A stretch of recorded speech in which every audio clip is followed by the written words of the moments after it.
Hello friends, myself Vishnu Agrawal. तो इस video में हम देखेंगे कि यूपीएससी में ऑप्शनल को चूज करने में किन किन बातों को ध्यान में रखना चाहिए। सबसे पहले हम देखते हैं कि ऑप्शनल डिसाइड करना एक की डिसीजन क्यों है।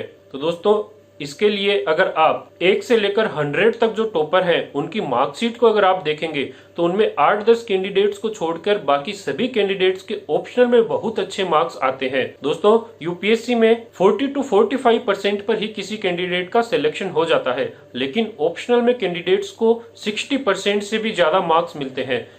तो यह काफी स्कोरिंग एरिया है और जिस कैंडिडेट के इसमें कम स्कोर आता है वो कंपटीशन से ही बाहर हो जाता है। दोस्तों, अगर आप जीएस के मार्क्स देखेंगे तो जीएस में वेरिएशन बहुत कम होता है। मतलब अगर दो कैंडिडेट्स का आप कंपैरिजन करेंगे तो उनमें वेरिएशन बहुत कम आपको देखने को मिलेगा, लेकिन ऑप्शनल में वेरिएशन बहुत ज्यादा होता है। एक कैंडिडेट के अगर 150 मार्क्स हैं तो दूसरे कैंडिडेट के आपको 350 मार्क्स भी देखने को मिलेंगे। और दोस्तों, एक बार जो ऑप्शनल ले लिया फिर उसको बदलना बहुत ही मुश्किल डिसीजन है। इसलिए आईएएस की तैयारी स्टार्ट करने से पहले अच्छे ऑप्शनल को चूज करना बहुत ही जरूरी है। अब हम देखते हैं कि कौन से ऑप्शनल को चूज किया जाना चाहिए। दोस्तों, यहाँ पर कोई एक यूनिवर्सल ऑप्शनल नहीं बताया जा सकता कि पर्टिकुलर ऑप्शनल बेस्ट है। यह हर कैंडिडेट पर निर्भर करेगा।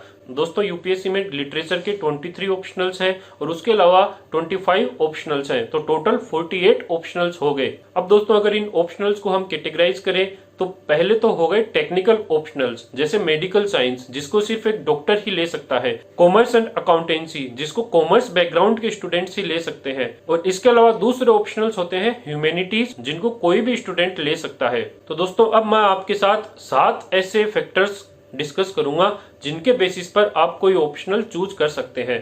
पहला है कैंडिडेट का बैकग्राउंड, मतलब आपका बैकग्राउंड क्या है, आप कौन से फील्ड से आते हैं, आपने स्कूल लेवल पर और कॉलेज लेवल पर कौन से सब्जेक्ट्स पढ़े हैं। दूसरा है आपका इंटरेस्ट, कौन सा ऑप्शनल आपको ज्यादा इंटरेस्टिंग लगता है और आपके लिए इजी टू अंडरस्टैंड है। इसके अलावा आपको यूपीएससी के ट्रेंड को भी देखना है। दोस्तों, आपको ट्रेंड में सिर्फ 1 साल का ट्रेंड नहीं देखना है, आपको यहाँ पर कम से कम 4 से 5 साल का ट्रेंड देखना है। और दोस्तों, इस ट्रेंड के हिसाब से आपको जरूरी नहीं है वही ऑप्शनल चूज करना है जिसकी सक्सेस रेट सबसे ज्यादा है। आप ऐसे ऑप्शनल को चूज कीजिए जो पिछले 4-5 सालों से अच्छा कर रहा है। इसके अलावा ऑप्शनल को चूज करने में एक इंपॉर्टेंट फैक्टर यह भी है कि उसकी जनरल स्टडीज में क्या रिलेवेंसी है। दोस्तों, कई बार कुछ ऑप्शनल्स ऐसे हैं जिनसे जीएस में भी काफी क्वेश्चंस पूछे जाते हैं। दोस्तों, ऑप्शनल को चूज करने में आपको यह भी देखना है कि जो ऑप्शनल आप डिसाइड कर रहे हैं उसके लिए क्या मटेरियल आपको अवेलेबल होगा, क्या बुक्स आपको अवेलेबल होंगी, क्या आपके साथ 2-3 फ्रेंड्स हैं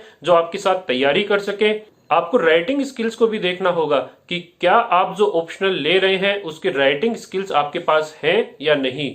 और अंत में आपको यह देखना होगा जो ऑप्शनल आप ले रहे हैं उसको पूरी तरह से तैयार करने में आपको कितना समय लगेगा। दोस्तों, कई बार ऐसा ऑप्शनल ले लेते हैं जिसका सिलेबस बहुत बड़ा होता है और उसको प्रिपेयर करने में बहुत टाइम लग जाता है, तो उससे फिर जो और दूसरे सब्जेक्ट हैं जैसे एसे, जनरल स्टडीज, प्रीलिम्स, इनके साथ कॉम्प्रोमाइज होता है।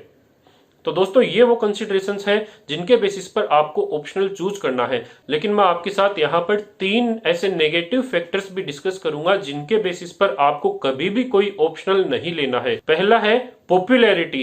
दोस्तों, पॉपुलैरिटी के साथ कभी नहीं जाना है।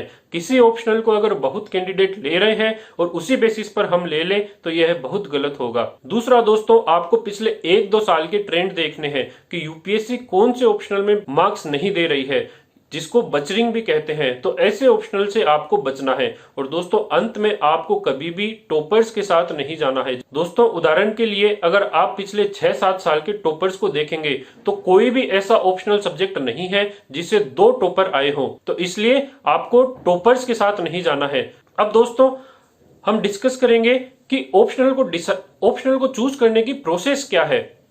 तो दोस्तों, सबसे पहले तो आप सिलेबस को लाइए और सारे ऑप्शनल का सिलेबस आप पढ़िए। सिलेबस को पढ़ने के बाद में 4 से 5 ऐसे ऑप्शनल्स होंगे जो आपको आपकी रेंज में लगेंगे। अब उन 4 से 5 ऑप्शनल्स को मैंने जो ऊपर फैक्टर्स बताए उनके बेसिस पर आप उनकी स्केलिंग कीजिए, मार्किंग कीजिए, और उस मार्किंग के बाद आप कोई 2 या फिर मैक्सिमम 3 ऑप्शनल्स डिसाइड कीजिए।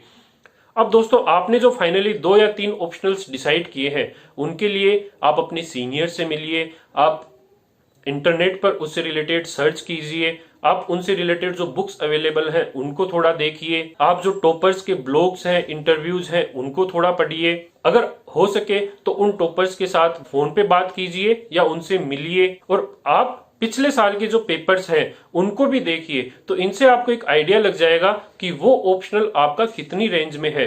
इस डिसीजन को लेने में आप आराम से 7 से 10 दिन तक या 15 दिन तक ले सकते हैं। दोस्तों, एक बार आपने ऑप्शनल चूज कर लिया तो फिर उसको बदलना काफी मुश्किल होगा। तो इसलिए अगर आप स्टार्टिंग में ही ऑप्शनल को चूज करने में टाइम लेते हैं तो उसमें कुछ भी गलत नहीं है। और अंत में आपने जो भी ऑप्शनल डिसाइड किया है आप उसके साथ फुल कॉन्फिडेंस के साथ जाइए, फिर आपको बिल्कुल भी चिंता करने की जरूरत नहीं है। और दोस्तों, अगर आपको लगता है कि आपके ऑप्शनल को चूज करने में मेरी कोई सहायता आपके काम आ सकती है तो आप इस वीडियो में कमेंट कर सकते हैं, या फिर जो टेलीग्राम चैनल जिसका लिंक आपको डिस्क्रिप्शन में मिल सकता है उसमें भी आप मुझे मैसेज कर सकते हैं।